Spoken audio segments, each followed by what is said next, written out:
Sucesso, a banda que ele integra já traz no nome, mas só mesmo Paralamas para segurar as pancadas da vida e garantir a união de um grupo por quase 40 anos. Bom, é claro que eu já te dei as dicas, então fica com a gente e se liga nas lições de vida que meu entrevistado tem para transmitir.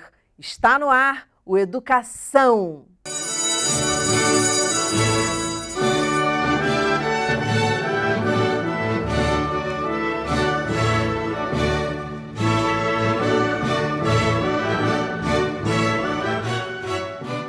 Eleito o melhor instrumentista por diversas vezes, já gravou com Gilberto Gil, Jorge Benjor, Rita Lee, Marina Lima, Titãs, Izzy Posse, Arnaldo Antunes, Lenine, Cidade Negra, Zé Ramalho, para citar alguns. Eu vou conversar com o Paralamas do Sucesso, que é o baterista, compositor, escritor e pesquisador João Baroni. Baroni, muito bem-vindo ao Educação. Sou sua fã do Paralamas. Meu Deus do céu, que coisa boa conversar com você. E vamos voltar lá para a tua infância. Qual foi a figura que mais te influenciou e que lição de vida você traz de lá? Pois é, Dani, é uma satisfação estar aqui com todo mundo, poder compartilhar um pouco dessas reminiscências. E falando de educação, a gente tem sempre um ideal assim dos nossos pais, né? Como um esteio, assim, uma referência inicial, antes mesmo da gente ir para a escola. Então eu tenho uma lembrança e um ideal assim muito forte do meu pai, que era um cara muito generoso, um cara muito amoroso com os filhos e com a família. Então, eu me lembro muito dessa imagem dele, né? Antes mesmo de eu assim, me lembrar desse processo todo de entendimento do mundo, né? Quando você começa, né, os seus amigos da rua, depois a escola, enfim, familiares e tal, mas os pais certamente têm um papel muito forte, né? Nesse papel, nessa lembrança, né? mais basal, né, da nossa descoberta do mundo, né? Sim, com certeza. E eu sei que você é fissurado, que você se amarra em temas da Segunda Guerra Mundial. Sei de pessoas que te viram de jipe na Ponte Rio-Niterói. Enfim, Caramba. Você é visto, claro. E eu queria saber de você, isso tem a ver com a ida do seu pai para a Itália na Segunda Grande Guerra? Certamente. Isso daí aconteceu pelo fato do meu pai ter sido um ex-combatente. Ele já faleceu há muitos anos, há mais de 20 anos. O meu pai foi um desses brasileiros que teve que ir para a guerra, né? Uma história realmente que pouca gente conhece no Brasil, né? O papel que os brasileiros tomaram, né, durante a Segunda Guerra Mundial. E o meu pai foi um desses 25 mil brasileiros que teve que ir para a guerra mesmo. Como eu sempre falo, teve que largar o violão e pegar no fuzil naquela época, né? Os brasileiros foram convocados, né, para fazer a nossa participação ali naquele processo todo da globalização e principalmente da resposta a uma agressão muito terrível que a gente sofreu com os afundamentos dos navios, dos nossos mares territoriais. Os submarinos nazifascistas afundaram, mataram um monte de gente inocente. Foi uma agressão realmente terrível, né? Mais além de uma posição mais política e geopolítica, né, a gente sofreu uma agressão, né? Uma agressão muito séria que exigiu, né, uma tomada de partido muito séria, né, pelo Brasil e tudo. Então, eu me lembro dos meus irmãos mais velhos me contando, né, que o nosso pai era um herói de guerra, aquela coisa, porque ele não era esse herói aí, né? Ele era um cara que teve que ir lá resolver aquele problema e depois queria voltar à vida normal, né? Como todo mundo, né, que passou por uma experiência daquela. E o meu pai era um cara super tranquilo, né? Mesmo depois dessa experiência toda terrível como é a guerra, muitos ex-combatentes voltaram com problemas psiquiátricos e muitos voltaram portando deficiências e tudo, né, por conta da agressão toda da guerra. E meu pai era um cara super tranquilo e a gente lembra dele com esse ideal também, né, de um herói silencioso, né? E eu, depois de muito tempo, fui reencontrar esse assunto e acabei meio que, depois dele ter falecido, meio que reencontrei o meu pai nos ex-combatentes que eu entrevistei para fazer documentários, para Sim, você escrever os meus escreveu 2 livros sobre a Segunda livros. Guerra Mundial. Então, Aham. foi uma maneira de tentar manter viva a lembrança desses caras, o sacrifício desses caras, como meu pai, que teve que ir para a guerra, para a gente fazer um discernimento do que foi aquilo, né? É Você importante falou que ele que... era uma pessoa muito generosa. Como é que ele te contou essa história dele estar lá? Pois é, quando chegou a minha vez de perguntar essas coisas para ele, porque meus irmãos já tinham perguntado, né? Ele explicou que a guerra era horrível, ele nunca glamorizou o assunto, inclusive ele não era um militar, ele foi um reservista que foi, assim como a maioria dos brasileiros que foram lutar, né, Uhum. foram convocados.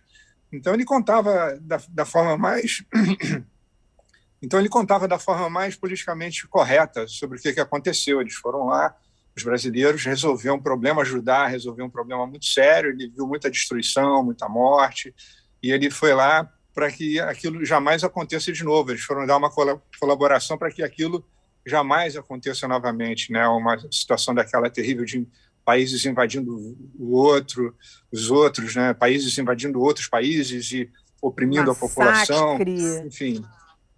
E aí foi aquela lição que ele sempre passou para a gente, né, da luta pelo mundo livre, defender os ideais democráticos.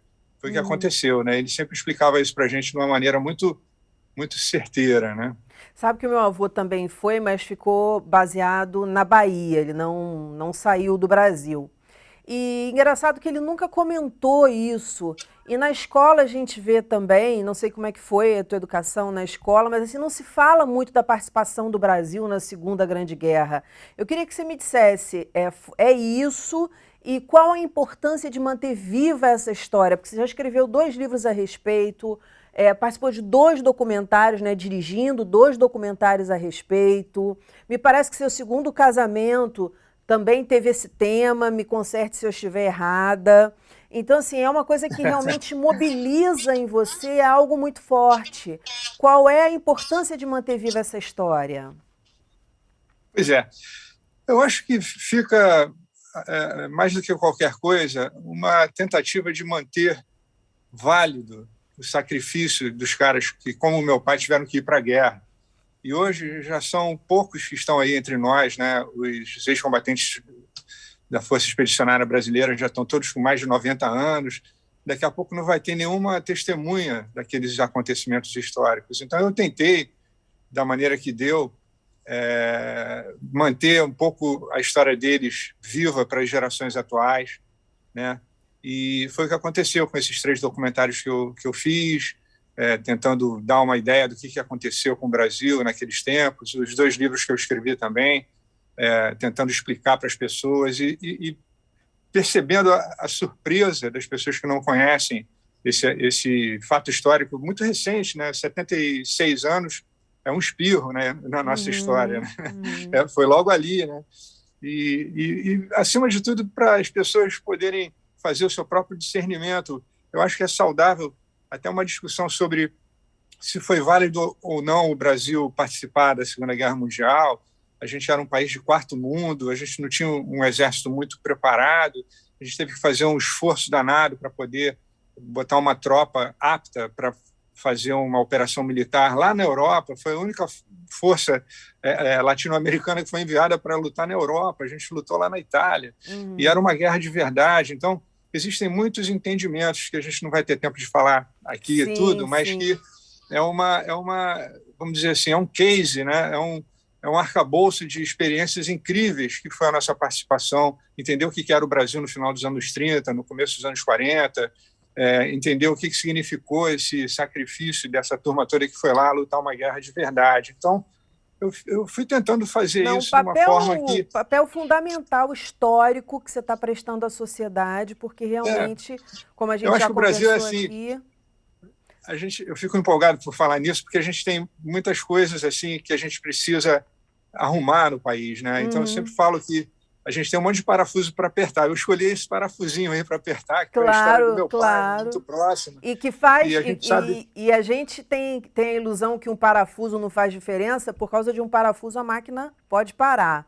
Mas Pode, antes de pode, passar para os Paralamas, sabe o que, que eu percebo, e você também me corrija se eu estiver errada, é que mais do que esse resgate histórico e esse compromisso cidadão seu de trazer essa história à tona, tem um reencontro com seu pai.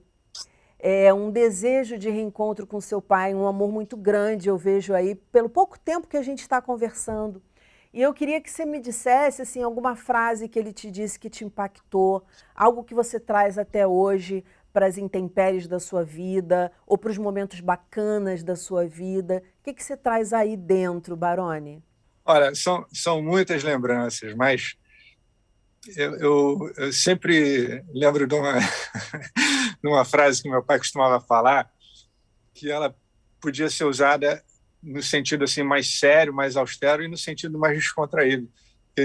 Quando ele via que tinha alguma coisa assim meio estranha, ele falava: devagar com a louça.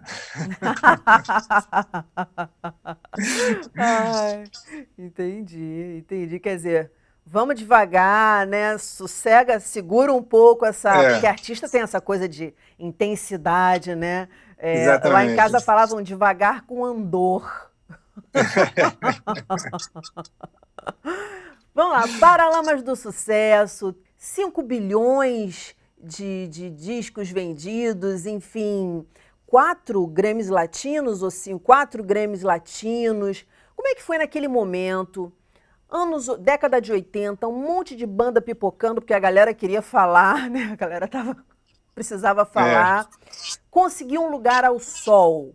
O que você acha? Que lição de vida você pode falar aqui? Ou algum fato marcante? Que você diz assim, poxa, isso fez a diferença. Isso fez a gente entrar no jogo. Pois é, Dani, é outra experiência incrível que eu tive, porque eu estava ali na universidade, eu estudava na Universidade Rural do Rio de Janeiro, estava fazendo licenciatura em Biologia. E eu estava ali, né, entrando naquela fila indiana, né, para conseguir alguma coisa, né, na universidade, depois da universidade, tudo. E de repente a minha vida tomou uma guinada, né, incrível, no momento que eu conheci, até ironicamente, eu conheci os Paralamas na universidade, né, e a gente começou essa jornada incrível, onde eu posso dizer assim de uma forma resumida que a gente foi aprendendo muita coisa nessa jornada. E a gente foi se aproximando e tendo uma confiança mútua muito grande ao longo desse processo todo, né? A maneira como a gente reconhecia o Herbert como esse cara, o músico, que ele estudava música, ele já tinha estudado violão clássico aqui no Conservatório Villa-Lobos, ele tinha uma musicalidade, né, já mais séria, ao passo que eu e o Bi temos uma musicalidade mais espontânea, né, mais assim, né, tipo, quase instintiva, somos músicos instintivos, e o Herbert sempre confiou muito na gente, né? E ele foi desenvolvendo essa capacidade incrível dele de compor essas músicas que a gente canta até hoje. Então a gente foi achando a mão aí nessa jornada incrível, né? Mantendo vivo um espírito muito forte desse grande prazer, desse grande barato que é a gente tocar juntos. Então a gente está nisso desde o início pela música. A gente não queria ficar famoso, ficar rico, ganhar like. Naquela época a gente queria tocar, simplesmente tocar, ter a oportunidade de se apresentar, gravar um disco, que era um negócio tão difícil naquela época, né? Gravar um disco, nossa. Então, a gente foi aprendendo ao longo desse processo a manter esses canais de inspiração, esses canais que mantêm esse astral bacana desobstruídos, né? Para a gente continuar fazendo o que a gente gostava tanto, eu acho que é o que se mantém até hoje, né? O nosso prazer enorme, a nossa entrega à música, né? E aí você acaba atraindo pessoas que também estão nessa vibe e acaba efetivamente aparecendo, porque transborda, né, essa intensidade, esse amor, esse desejo. Eu acho que é disso que você está falando. E aí o sucesso vem porque as conexões ocorrem e a gente sabe que a gente não faz nada sozinho, aí você conhece um cara de uma Claro. outra banda que está num show que não sei o quê, e vem abrir para mim, e vão embora, e pô, os caras que abriram são muito legais. Foi por aí? Sem dúvida, sem dúvida. Eu acho que também tem muito do fator, né, randômico, né? A gente estava na hora certa, no lugar certo também, né? E, como eu estava falando, naquela época era muito difícil você conseguir quebrar os obstáculos até conseguir gravar um disco, assinar um contrato com a gravadora. A gente teve uma certa sorte, né, nesse processo também. E hoje em dia não é mais fácil, apesar das facilidades que a gente vê hoje de você poder gravar um disco em casa ou os canais da internet abertos, isso não significa que é mais fácil. Você está falando exatamente dessa mágica que existe, da hora que o artista consegue conectar, chamar a atenção, né, do público e ganhando expandindo, né, essa rede, né, de pessoas interessadas pelo seu trabalho. E o Herbert sempre fala que ele compõe vômitos emocionais, né? Ele realmente Adorei! ele bota o coração dele para fora, né? Toda vez que Uau! ele compõe uma música, escreve uma letra, e a gente vai lá e dá a cara dos Paralamas. Então, é uma coisa que, às vezes, as pessoas se esquecem um pouco da maneira como a música é uma forma de arte, uma forma de expressão. Com Todo mundo fica muito querendo o certeza. resultado final, de ficar rico, ficar famoso. Aham. Mas, E às esquece do vezes, a gente principal, esquece. né? Que é Às vezes, produzir um todo mundo conteúdo lembra da coisa legal. comercial da música, né? Da coisa mercantilista da música, mas, às vezes, quem acaba equivocadamente botando isso na frente do processo talvez não vá muito longe, né?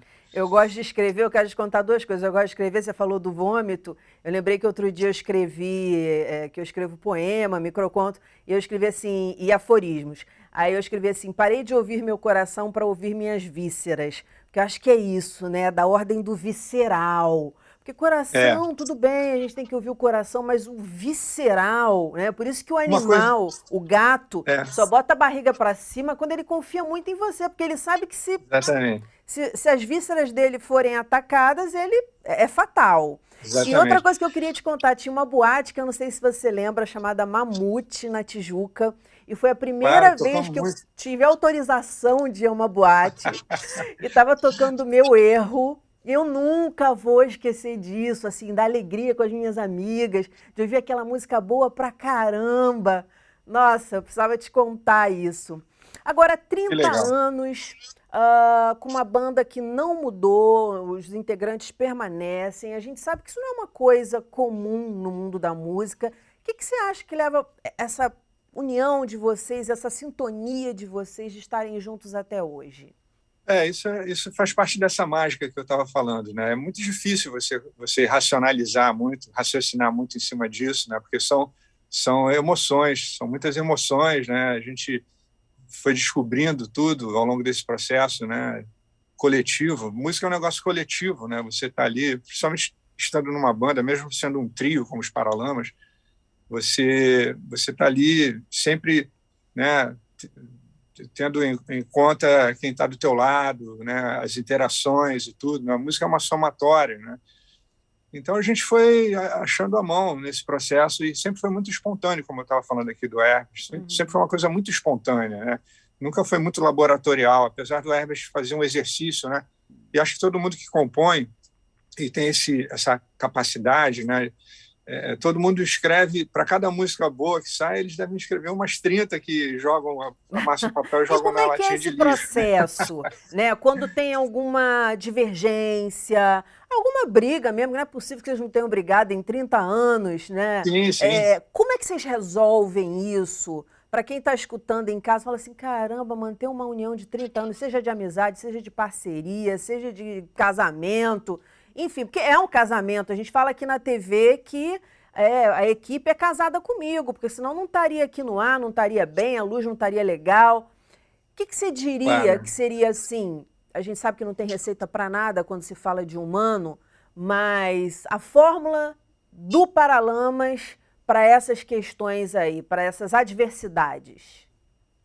Acho que aí sim a gente está falando agora de vísceras, né? Eu me lembrei até do John Lennon, que ele falou que o rock te pega pelas vísceras, né?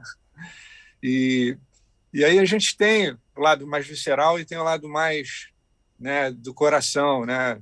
Então, a gente vai tentando achar um equilíbrio nisso, porque se alguém está de mau humor num dia, ou se realmente o sincerômetro está falando mais alto, né? O Tipo, a gente sincericídio não está tem... incorporado, né?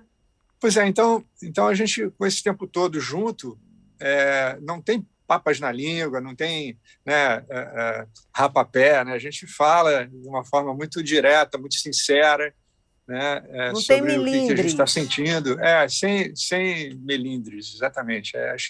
Acho que isso talvez seja a maneira que a gente encontrou, né, de contemporizar as coisas e sempre achar um vetor interessante, né, para ir em frente e resolver o que tem que se resolver. E é tudo ali por uma coisa que a gente preza tanto, que é a música, né? Então a gente foi achando a mão nesse processo ao longo desse tempo todo e é como a gente funciona até hoje. Às vezes a gente grava uma música e aí a gente faz o teste do dia seguinte para ver se a música está legal. Aí, se não está legal, a gente pondera e faz de novo. Ou se está tudo bacana, a gente deixa ali, né, e tudo. Então, a gente vai achando essas pequenas maneiras de contemporizar tudo e funcionar legal. Quer dizer, vocês têm um objetivo em comum e um amor, uma paixão, enfim, um foco. Então, tudo que está ali à volta, que não está conectando com o objetivo de vocês, não é levado para o lado pessoal. Outro dia um amigo meu falou isso. Ah, não sei o que, a gente estava fazendo um podcast e aí era criticar o outro pode. E ele falou, apontar os defeitos do outro pode. Ele falou assim, olha, quando é uma pessoa que eu amo, ela sabe que é amada, então eu estou falando do lugar do amor. Eu não estou falando do lugar de alguém que está apontando. Eu acho que é disso que você está também falando aqui para gente. Agora eu vou para um momento. Exatamente. Agora eu vou para um momento crucial, que eu acho que. Eu tenho certeza que foi crucial. Eu trabalhava na Band na época, o momento do acidente do Herbert. Como é que foi para você? Eu sei que, claro, foi choque, tudo que a gente espera que um amigo, que um parceiro de banda sinta. Mas depois que ocorreu isso com o Herbert, como é que reflexão isso trouxe para a sua vida? E aí não precisa ser pontual daquele momento, mas da trajetória dele até aqui, enfim, o que você quiser dizer a respeito. Eu vou fazer uma comparação meio rápida sobre o que a gente está vivenciando hoje com a pandemia e todo mundo falando sobre uma palavra que ficou muito presente, que é o ressignificado, né? Então, na época do acidente do Herbert, a gente se agarrou da maneira que a gente pôde em cada minuto que ele estava ali naquela luta pela vida, né? E para nossa alegria extremada, depois daquela tragédia tão grande, a gente foi se agarrando a cada minuto ali que ele demonstrava que estava lutando, né, para sobreviver, para voltar. Então a gente acreditava que ele ia conseguir, né, voltar a tocar e voltar para os filhos e tudo mais. Então a gente foi se agarrando a isso de uma forma muito, né, intensa e pensando sempre muito positivo, né? E aí, quando a gente viu, não demorou muito tempo para a gente estar com o Herbert de novo, ensaiando, tocando, preparando um disco novo e fazendo o primeiro show depois do acidente, que foi em João Pessoa, na cidade natal dele. Então, realmente foi uma experiência muito extremada e foi assim um carrossel de emoções, né? Como vocês podem imaginar, como você bem falou aí. E aí a gente foi encontrando esse ressignificado, né, nessa trajetória, nesse processo do Herbert de se reerguer, né, e de Deve dar ter essa sido uma demonstração grande incrível, lição né, para essa vocês, demonstração de né? força incrível dele, né, a maneira como ele realmente voltou tocando, cantando e compondo novamente, ele mostrando que estava ali realmente dando aquela injeção de ânimo, aquele sim para a vida, né?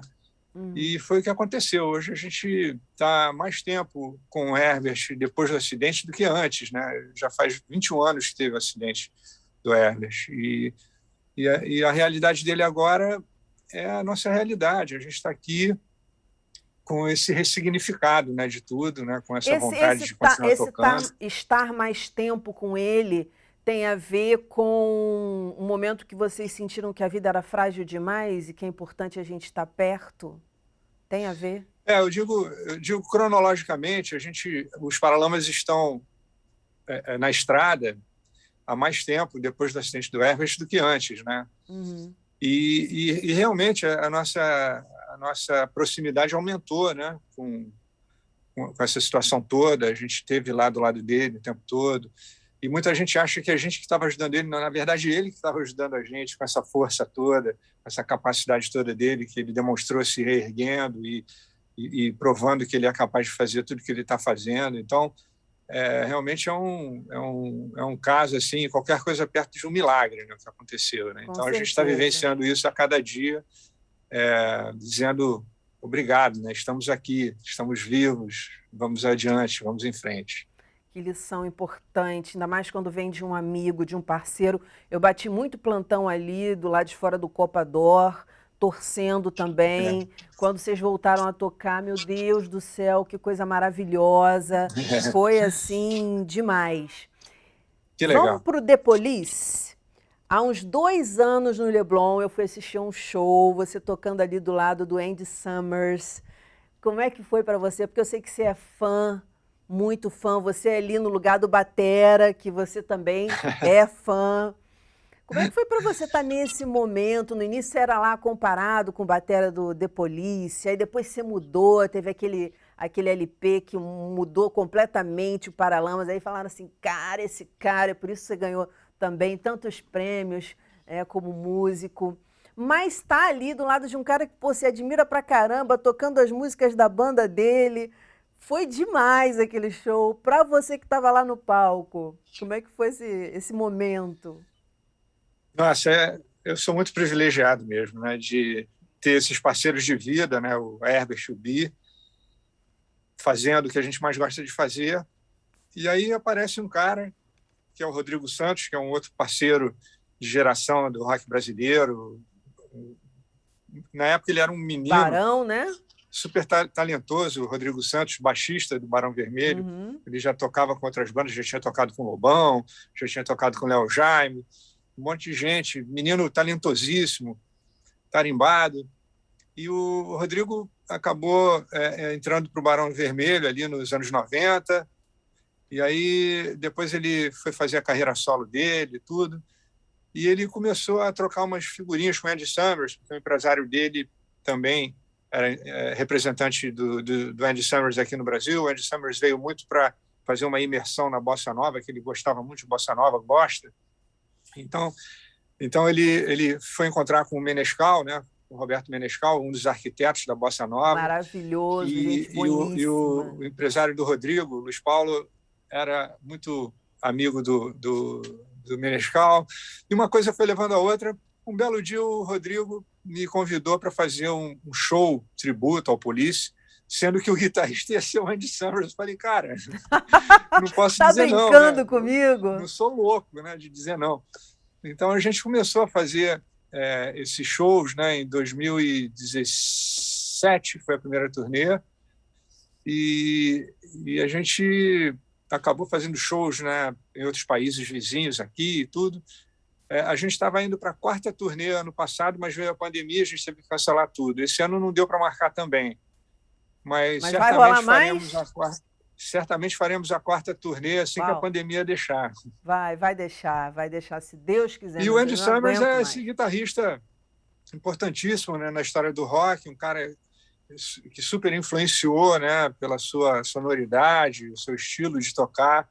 Ele está ali entre os 10 guitarristas do rock mais influentes, né, na história do estilo e tudo, e é um cara super talentoso que adora o Brasil, adora a Bossa Nova, e quando eu paro e vejo, poxa, eu estou tocando com esse cara aí, é um negócio assim incrível, me belisca aí, parece um sonho. É a mesma coisa que eu cantar com você tocando a batera. Pode ser. Deixa eu te Qualquer fazer uma coisa última... parecida. Deixa eu te fazer uma última pergunta, porque a gente já estourou o tempo, mas eu tenho que te fazer essa pergunta. Você tem 3 filhos. Conversa boa é assim, né? Você tem 3 filhos, como é que você acha que uma criança deve ser educada? Quais os pilares?